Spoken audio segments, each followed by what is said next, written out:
조금씩 이제 좀 네. 안전화되는 모습을 보이고 있거든요. 올해 평균 환율은 1395원입니다. 일단 미국의 정권의 변화, 그리고 금리, 그 다음에 우리나라의 환율과 수출 경쟁력, 이거를 복합적으로 봤을 때 여러 가지 섹터 중에 5개 섹터를 가장 올해 유망하다고 봤고요. 첫 번째 제일 좋게 보는 건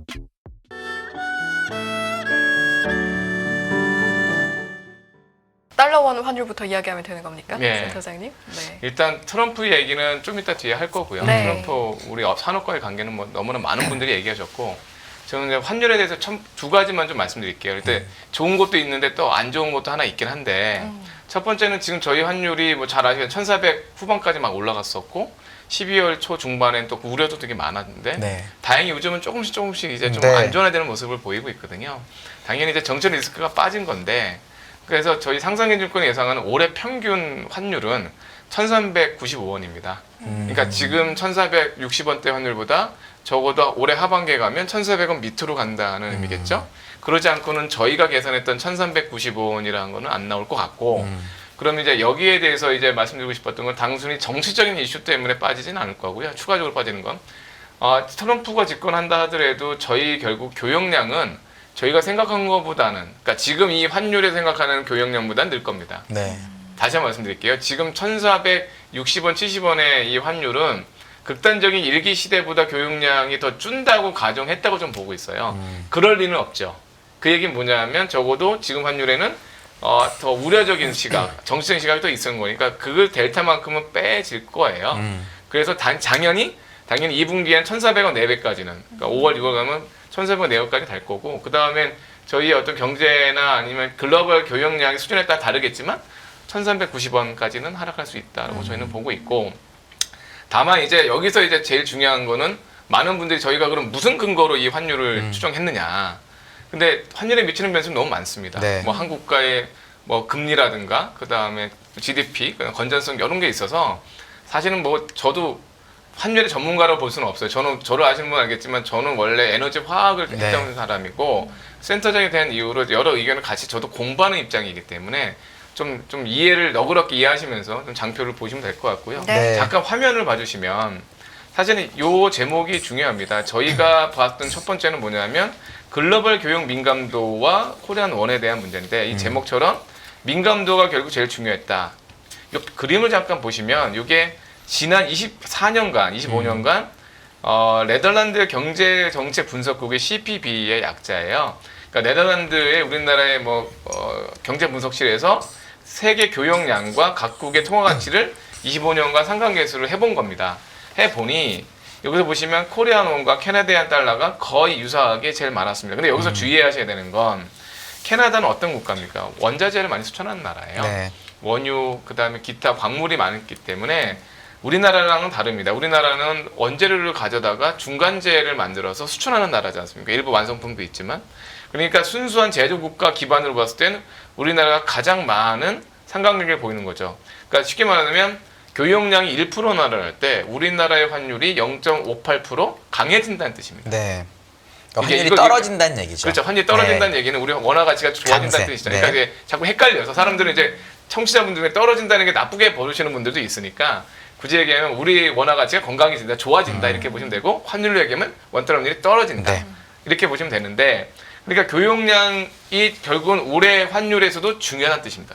이 장표를 갖고 온 이유는 뭐냐면 교역량이 우리나라의 환율에 앞으로 중요할 건데, 그럼 많은 분들이 교역량이 얼마나 늘어야 우리 환율이 더 많이 떨어지나 할 거예요. 근데 저는 그거보다 시장이 어떤 컨셉을 갖고 있느냐 중요하다니까요. 저는 항상 주식 투자는 별게 없습니다. 죄송합니다. 별게 없다 해서 건방져 보는데 네. 결국 시장이 어떻게 보고 있느냐. 네. 네. 어떤 A라는 종목이든 지수든 어떤 게 컨센서스냐. 근데 이거랑 3개월, 한 달 뒤에 이벤트가 정 아닌 것 같다. 그러면 팔거나 사면 되는 문제잖아요. 마찬가지죠, 환율도. 근데 지금 환율에는 그냥 사회자분들께 여쭤보면 지금 환율에 트럼프 일기보다 교역량이 줄 거로 보시냐는 거예요. 그것까지는 아니라고 보고 있는 것 같거든요. 컨셉은. 교역량이 2017년, 18년 이 교역량으로 갈 거냐 할 때 그 정도까지는 아니지 않을까? 한번 경험도 있고 중국도 그 정도의 적대 상황은 아니니까 그렇다고 보면 그게 컨셉인데, 여기서 이제 원화 환율이 요대로 교역량이 되면 그때 교역량의 수준보다 맞으면 문제는 없을 거예요. 근데 저는 수출 증가율을 주로 보고 싶어요. 그러니까 제가 구두로 말씀드리면 작년에 우리나라의 그냥 총 수출 금액이 6,800억 달러? 약 원평균으로 보면 한 800조 원 정도 될 겁니다. 근데 그게 2023년보다 8% 정도 늘어났어요. 그러니까 작년의 수출이 재작년보다 8% 늘어났다고요. 근데 올해 수출을 예상하는 건 대충 들으셨을 거예요. 올해는 2% 정도 늘 거로 보고 있거든요. 정부에서는. 그러니까 컨센도 아마 정부 가이드대로 2% 내외가 늘 거라고 보고 있는 거예요. 그렇게 는다 그러면 아마 1,400억 내외까지 환율은 좀 빠지는 게 맞을 겁니다. 네. 근데 만약에 수출 증가율이 우리 예상보다 조금이라도 더 늘어난다면 좀 더 하반기에는 1,400억 밑으로 좀 더 빨리 갈 수 있는 확률이 있는 거고, 만약인데 이거 최악의 경우 우리가 변치 못할 변수로 거의 플랫하다. 정말 죄송한데 반도체 HBM이라는 수요가 거의 플랫해도 안 늘어난다. 왜냐면 반도체 가격은 빠지고 있거든요. 이미 네. 빠졌고. 그러니까 Q가 더 늘어서 수출이 돼야만 수출 금액 자체는 유사할 거 아닙니까? 그러니까 이론적으로 보면 수출이 조금 더 늘어줘야지 작년 그 금액과는 유사하게 되는 건데, 반도체가 전체 수출의 30% 정도 차지하니까요. 그게 아니면 거의 플랫할 수도 있다는 거거든요. 그러면 1,400원 이상의 평균 환율로 될 수도 있죠. 1,420원 이렇게.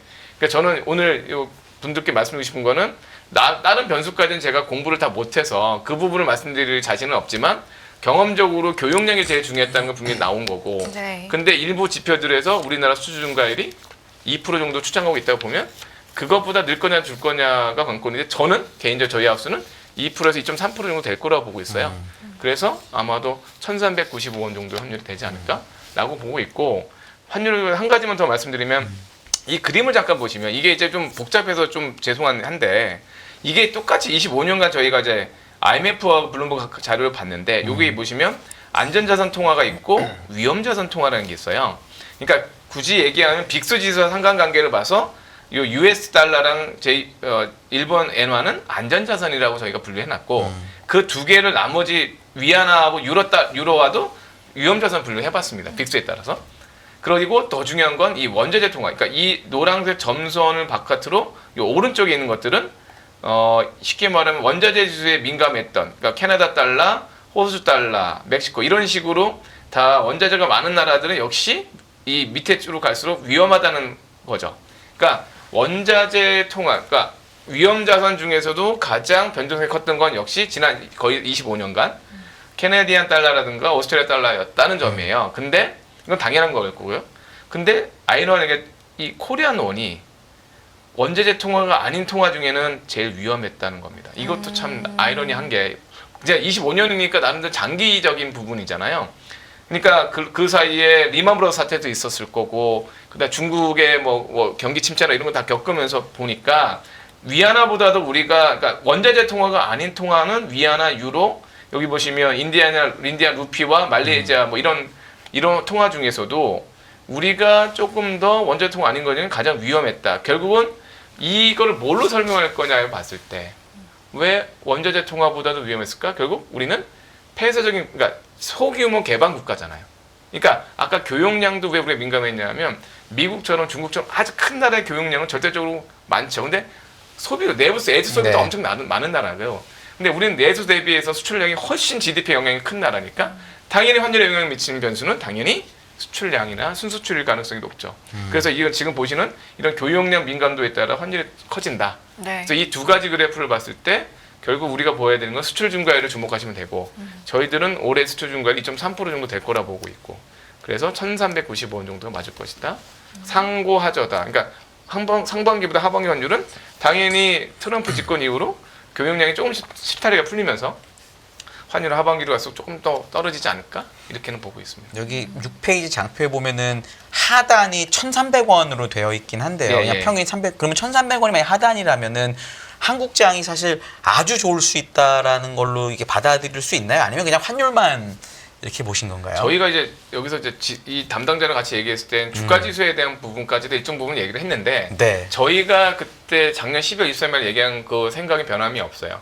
저희는 저희 지수가 2,400에서 2,800에 당분간 밴드 이 보합 국면이 올해는 계속 될 수밖에 없다고 보고 있거든요. 그럼 환율이 좀 너무 낮은 거 아닌가요? 1,300원이면 약간? 근데 이제 여기서 지금 말씀드린 대로 우리가 뭔가 오해하는 건 글로벌 경기와 미국 경기와 중국 경기가 좋다고 해서 우리 환율이, 그러니까 우리 지수가 좋아야 되나요? 라는 또 아이러니한 얘기죠. 정말 죄송한데 미국의 시장이 갖고 있는 전력 시장이라든가 그다음에 뭐 AI라든가 로봇 시장에 대한 선진 어떤 이 주가적인 측면과 중국이 갖고 있는 중국의 테크 기술에 대한 주가들 뭐 속된 말로 샤오미나 아니면 후아웨이가 우리나라 삼성전자나 아니면 기업들의 이 시가총액을 더 가져갈 수도 있는 면이 저 있다고 봐요. 냉철하게 보면 우리나라에 전기차 진출한 BYD도 마찬가지고요. 그게 얼마나 팔릴지 모르지만 여하튼 뭐냐면 이 1,300을 가져간 거 요 마지막 줄 네 번째 줄에 쓴 것처럼 글로벌 경기 반등이 생각보다 서프라이즈로 일어난다면 여하튼 교역량은 우리에게는 늘어나긴 늘어난다. 그러니까 수출 증가율이 2% 이상이 아니라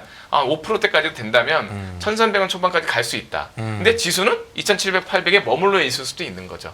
왜냐하면 수출액이 늘어났으니까 돈을 많이 버는 것 같지만 거꾸로 보면 원자재 비중도 높기 때문에 원자재를 우리가 좀 비싸게 샀을 가능성이 있기 때문에 환율 때문에 그것도 있고 우리나라 기업의 경쟁력들, 그러니까 뭐 HBM 이슈라든가 여러 가지 경쟁력들, 그 CXMT 같은 중국의 메모리 업체들의 가동률 상승 이런 것들은 우리들에게 스토리텔링상 좀, 그러니까 주식이라는 건 미래 전략으로 봤을 때 우리의 경쟁 기업들이 자꾸 어떤 것에 굿뉴스가 나온다는 건 우리나라의 주력 기업들의 주가 정책, 그러니까 주가가 좀 옆으로 갈 수 있는 그런 뉴스가 있는 거죠, 사실. 그러니까 환율이 이렇게 떨어졌다고 해서 장을 아주 좋게 보는 거는 맞지 않는다라고 보신다는 거죠? 3,000포인트 간다 이건 아닌 것 같습니다. 네, 알겠습니다. 이렇게 환율 이야기 해봤고 지금 환율 이야기하면서도 원자재 이야기 굉장히 많이 해주셨는데 저희 네. 원자재 이야기도 한번 본격적으로 네. 해볼까요? 원자재는 제가 여기 페이지 완전 전문 분야셔서. 네. 완전이라고 그러니까 또 상당히 상당히 부담스러운데. 편한 마음으로 네. 해주시면 됩니다. 네. 간단하게 이제 원자재 하면 저희는 세 가지만 좀 정리를 했고요. 네. 화면에 보시는 것처럼 원유, 금, 글인데 저희 여기 제목에 있는 것처럼 2025년도에도 각 절대 가격의 상승률이 가장 높은 거는 금으로 보고 있고요. 그리고 그 다음에 구리 중간재 정도 보고 있고 원유는 오히려 투자를 하지 말자고 보고 있어요. 지금 WTI 가격이 배럴당 78달러 정도 되고 있거든요. 네. 근데 이제 저희들은 생각보다 좀 덜 빠졌어요. 저도 지금까지 틀린 거거든요. 네. 사실 저희들이 올해 평균 유가로 여러 번 말씀드렸지만 WTI 기준에서 68달러입니다. 네. 그 얘기는 지금 78달러가 거의 60불 초중반까지 빠져야 평균 68이 되죠. 68불 되는 거거든요. 그렇죠. 저희들은 60불 초반까지 빠진다고 자꾸 보고 있는데 생각보다 되게 안 빠져요. 그러니까 사실 어떻게 보면 저도 좀 생경한데 그게 이제 첫 번째는 미국의 일시적인 어떤 펌핑에서 생각보다 생산량이 줄었고요. 그럼 아시겠지만 LA 쪽에 대규모 화재가 나면서 어떤 가솔린 수요가 조금 위축됐습니다. 1월달, 12월달, 1월달에 아무래도 그게 이제 인구가 이동할 수가 없고 재난 상황이잖아요.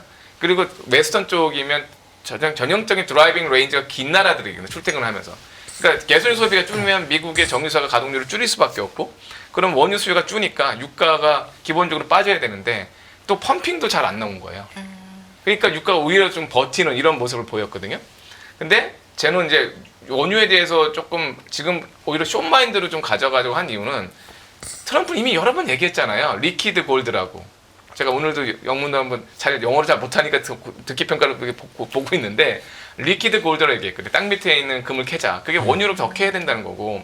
그러면 이 얘기는 펌핑은 더 늙긴 늘 겁니다. 지금은 좀 렉이 걸려 있지만 그리고 수요의 측면은 아직까지는 수요가 그렇게 센 상황은 아니거든요. 중국도 그렇고요. 그러니까 글로벌하게 가장 수입을 많이 해야 되는 중국도 원유 수입 증가율이 아직은 제한적인 상황이고요.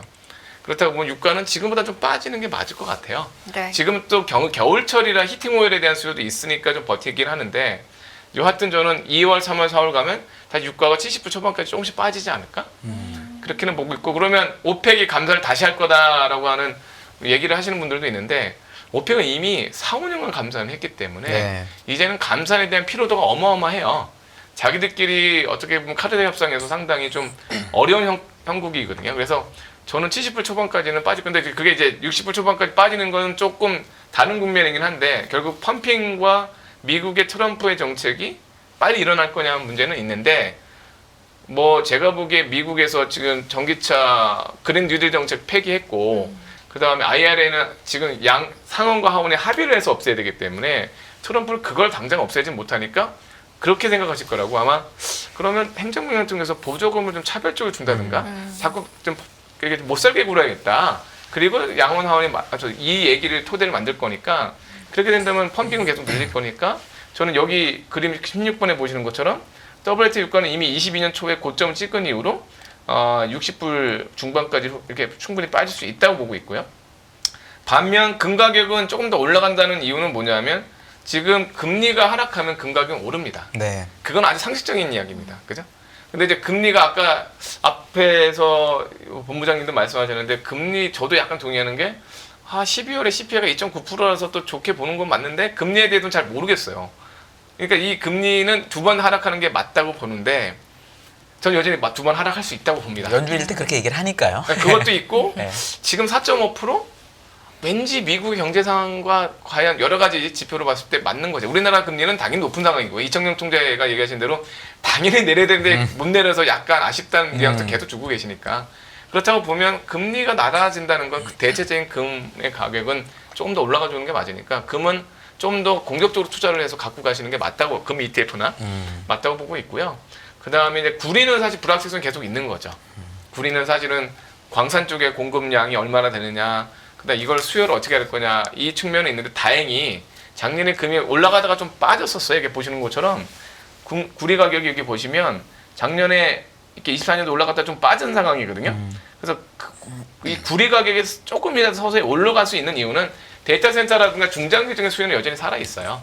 그래서 이 부분에 대한 것이 광산이 공급을 한다 하더라도 카퍼에 대한 부분은 조금 더 수요가 완만하게 조금씩 올라올 거라고 보는데 원래 정상적인 이 경기 상승 서커였으면 그러니까 2010년 지금 2010년이었다면 구리를 제일 먼저 추천해야죠. 네. 중국의 경기 침체를 벗어나면 무조건 구리가 인데 중국이 여러 가지로 많이 힘든 상황은 맞는 것 같아요. 그래서 저희들은 일단 금이 먼저 오르고 그 다음에 구리, WTI는 떨어진다, 오히려 빠진다. 천연가스 가격은 좀 더 오를 수 있다 이렇게는 보고 있습니다. 구리 데이터를 보니까 중국에 이제 말씀하신 대로 내부에서 구리를 쓰는 재련된 구리하고 수입하는 구리의 프리미엄을 쫙 그려봤더니 네. 정말 22년에 경기가 나쁠 때 마이너스 갔다가 최근에 다시 이게 쭉 올라와서 고점까지 사실 와 있더라고요. 그러니까 그쵸. 그게 중국 경기가 실제 좋아서 그런 건지 아니면 중국 경기가 좋을까봐 그런 건지 이게 유가랑 전 똑같다고 보는 게 중국이 1년 하루에 한 1,800만 바렐 정도 이제 기름을 쓰니까 맞아요. 전 세계에서 두 번째로 기름을 많이 쓰고 EIA 데이터를 보니까 올해 뭐 중국 수요 증가율이 뭐 1, 2%밖에 안 잡혀 있더라고요. 근데 그렇죠. 이게 만약에 5%, 6% 옛날처럼 잡히게 되면 100만 배럴이 넘어가잖아요. 중국에서 늘어난 수요가. 그게 유가랑 구리 가격을 이렇게 움직인 요인이 아닐까 싶으면 중국 요인이 예상보다 좀 크다고 시장이 받아들인 게 아닐까요? 그래서 이렇게 된 거 아닐까요, 혹시? 사회자께서 말씀하신 거는 정확한데 제가 여기서 이제 저는 화학을 오랫동안 봐왔잖아요. 네, 저도 네, 네. 많이 듣는 질문이 네. 트럼프가 집권해서 관세를 하면 화학은 어떻게 되는 거냐. 뭐 트럼프가 집권하면 일단 많이 묻는 게 일단 펌핑을 하게 되면 조선기자재, 그러니까 피팅했던 성광밴드, 태광 뭐 이런 쪽에 밸브나 이런 게 필요하니까 당연히 수요가 있겠죠. 주가 많이 올랐죠. 그러니까 조선기자재는 더 갈 수도 있습니다. 그리고 이거를 해서 가스나 원유가 많으니까 실어서 내보내야 되니까 조선에 대한 자체 수요는 더 있고 안 그래도 지금 미국의 쉽게 말하면 군함에 대한 수요도 계속 얘기하고 있는 우리나라 조선업종에는 당연히 금상첨화고 두 번째로는 그거 말고도 트럼프 갖고 있는 기본적인 뭐 정유화학에 대해서 펌핑을 하게 되면 간접적으로 보면 지금 우리나라 화학기업이 약간 열세였던 건 중국 같은 경우에 우크라이나 전쟁 때문에 러시아는 밀착이 됐잖아요. 네. 그러니까 러시아의 싼 원유와 나프타라고 하는 석유화학 원료를 한 15에서 20%는 받아왔던 걸로 추정되고 있고 어차피 근데 그거랑 상관없이도 이제 워낙 생산량이 많은 덤핑을 쳤는데 그래도 수익성은 좀 지켰던 거고 우리는 같은 덤핑에 맞서더라도 원가가 좀 더 높았으니 좀 더 보존한 거고요. 네. 근데 이제 이게 미국에서 좀 더 싼 게 들어오면 뭐 둘 다 중국도 미국산 원유를 쓰면 되는 거고 우리도 쓰면 되는데 아무래도 이제 이 일물일가의 법칙 러시아산 원유와 또 우랄 원유와 WTI 갭이 좁아지면 중국도 아무래도 적자폭이 더 커지는 거니까 네. 그런 부분에서는 약간 우리가 조금 뭐 베니피트보다 좀 한숨 돌릴 수는 있는데 근데 이제 저는 화학을 보면서 무슨 생각이냐면 제가 한번 질문 드리면 화학 제품 우리가 폴리에틸렌이나 폴리플로렌 같은 플라스틱 제품이 있어요. 그럼 이런 것들이 제일 많이 쓰는 데가 어디냐? 어디실 것 같으세요? 그냥 비율을 쭉 보면 어디에 제일 어떤 전방 산업이 많이 쓸까요? 자동차, 건설, 의류, 산업 뭐 다 있지 않습니까? 글쎄요. 플라스틱은 어디에 많이 쓸까요? 다 쓰이겠지만 저희들이 보면 건설이 가장 민감도가 높습니다. 건설이. 그러니까 그게 파이프라든가 창틀, 그리고 유관 어떤 그 재고라든가 이런 거 봤을 때 플라스틱 소비의 40% 정도는 건설이 상당히 차지하고 있다고 보고 있고요.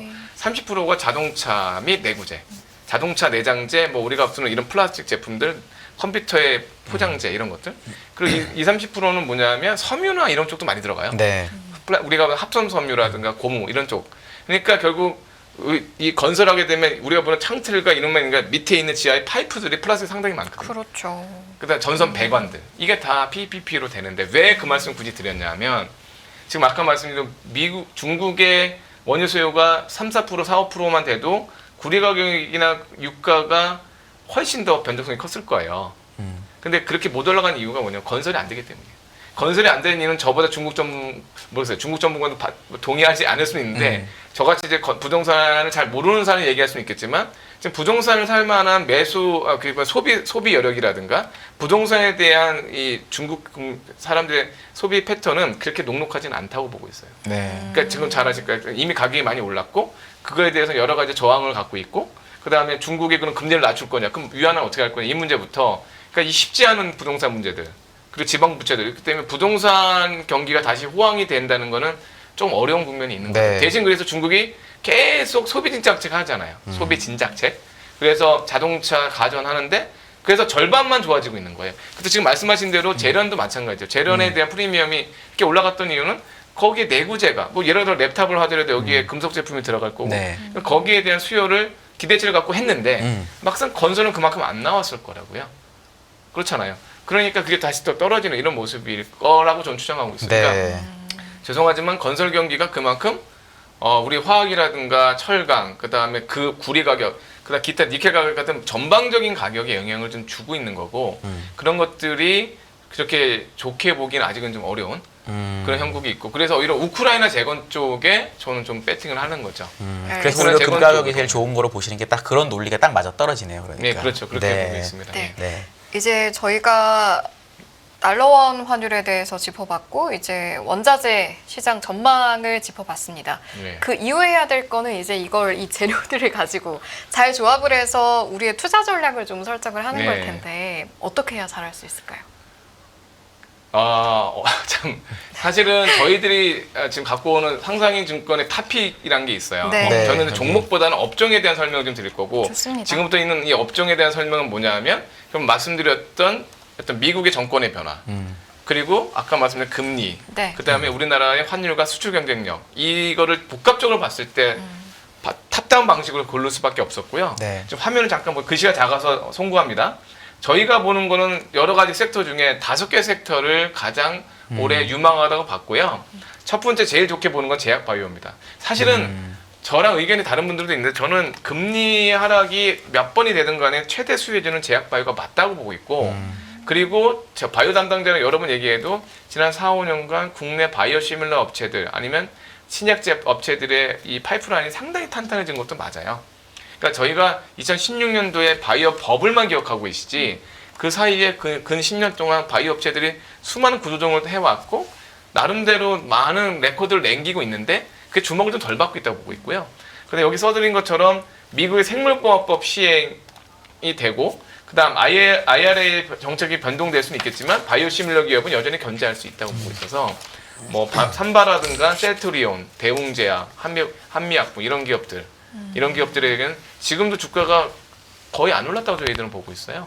그래서 저는 바이오에 대해서 계속 좋게 보고 있고 그 다음 좋게 보는 게 저는 기계 방산입니다. 주가가 지금도 이미 뜨거운데 맞아요. 근데도 저 얘기 드렸던 건 뭐냐면 특히 전력시장 쪽은 제가 좀 설명드리면 미국에는 전력시장이 2개가 있습니다. 원래 미국 스스로가 커지는 전력시장, 전력 소비라는 게 3% 4%씩 늘 거니까 그리고 교체 수요라는 게 있어요. 이게 왜 그러냐면 전력기기 입장에서는 그러니까 뭔가 초변압기라든가 발전기 입장에서는 새롭게 나온 도시들이 있을 거고 그거를 위해서 수요를 하는 게 당연히 있죠. 거기다 데이터 센터도 자꾸 나오고 있고 근데 여기에 노후화된 게 많단 말이에요. 30-40년 된 거. 그 교체 수요가 맞물리면서 지금 발전기 변압기가 상당히 쇼트지가 나온 건 맞는데 근데 여기서 우려하는 건 뭐냐면 근데 작년도 쇼트지였는데 올해도 쇼트지면 이제 더 안 좋아지는 거 아니야? 이거거든요. 근데 저희가 봤을 때는 이 발전 변압기를 투자하는 지멘스나 미국의 업체들의 캐펙스 규모가 매년 5% 6%씩 더 늘고 있어요. 그러니까 이 얘기는 뭐냐면 작년에 8% 정도 수입량이 늘었는데 발전기 변압기 같은 경우에 올해도 거의 유사 이상으로 늘고 있고 백로그라고 해서 그 재고량이 여전히 많거든요. 그러니까 성장성이 아직은 꺾인 것 같진 않아요. 그러니까 그리고 밸류에이션도 그렇게 비싸진 않습니다. 많은 분들이 저도 오늘 담당자랑 얘기를 많이 했는데 밸류에이션 PER 20배, 여러 배가 많다고 하는데 사실 우리 피어 그룹보다 여전히 낮은 상황이에요. 물론 이제 피어에 대한 재무 구조나 뭐 부채비 이런 건 좀 100% 다르겠지만 우리나라가 그렇게 평가절하 받을 이유는 없는 게 미국 다음에 유럽도 잘 나가고 있기 때문에 그래서 저는 올해 상반기까지 충분히 더 추가 상승이 가능하다고 봐서 전력과 방산에 얘기 드렸고 세 번째로 제가 좋게 보는 거 여기 반도체하고 전자부품 묶어서 말씀드리면 사실 반도체는 HBM에 대한 수요가 하반기에 더 나아질 거로 보고 있어요. 그러니까 상반기는 원래 나쁘지 않았는데 그게 무역 분쟁 때문에 뭔가 있다면 하반기 HBM 그래서 3분기가 이익이 피크라고 보고 있거든요. 저희는. 물론 이익 피크 전에 주가가 좀 부진한 경우는 많아요. 근데 네. 이번엔 너무 빠졌었거든요. 작년에. 그러니까 작년 9월부터 고점론이 나오면서 빠졌는데 빠져도 너무 빠져서 하이닉스가 좀 더 올라갈 룸은 있다고 봐요. 그리고 삼성전자의 HBM과 좀 다른 면이 있으니까 그래서 하이닉스를 좋게 보고 있고 그 다음에 열 관리하는 LG전자. 네. 그 다음에 밑에 보면 그 대덕전자의 이수페타시스는 그 테스트 공정. 네. 그러니까 지금 반도체 중에서도 이제 테스트 공정 쪽 넘어가고 있거든요. 그래서 하위의 전자부품 쪽에서는 대덕전자나 이수페타시스를 말씀드리고 있고 마지막으로 게임은 솔직히 말해서 저희가 뭐 크게 강추를 못했던 이유는 게임의 대작들이 별로 없어요. 냉정히 따지면. 네. 근데 2년간 지난 2년, 23년, 24년이 다 이익이 감익이었습니다. 그래서 이익 눈높이가 낮고요 이미. 그리고 일부 게임들에 대한 신작 게임들 조금 뭐 나쁘지 않은 반응을 보였고 플레이스테이션이라고 옛날에 썼던 콘솔 게임이라고 하잖아요. 그게 플레이스테이션 5가 나와요. 오. 그게 뭐 이렇게 꼭 중요한 건 아닐 수 있겠지만 이제 저도 했던 게임이거든요. 네. 예전에. 네. 그래서 어떤 그런 게임이 점점 가정화되고 콘솔화되는 것도 있거든요. 그런 식으로 해서 근데 올해는 이익이 줄지 않는다. 그래서 크래프톤이나 아니면 시프트업처럼 대형 게임 업체들은 주가가 지금보다 조금 더 올라갈 수 있다. 경기 불황에 대한 측면도 있겠지만 그래서 상반기 교육량이 없을 때 이런 거에 대한 주목을 할 수 있다고 보고 있어서 정리하면 제약바이오, 전략기기, 그 다음에 게임, 전자부품 이렇게 추천드리고 있습니다. 네. 네, 이렇게 5가지 업종을 좀 주시해서 보시면 좋을 것 같다라고 말씀을 해주셨습니다. 여러분도 함께 계속해서 좀 지켜봐 나가시면 좋을 것 같네요. 자, 이렇게 저희 2부 여기서 마무리하도록 하겠습니다. 오늘 2부는요. 백영찬 상상인증권 리서치 센터장님과 함께했습니다. 잘 들었습니다. 고맙습니다. 감사합니다. 고맙습니다.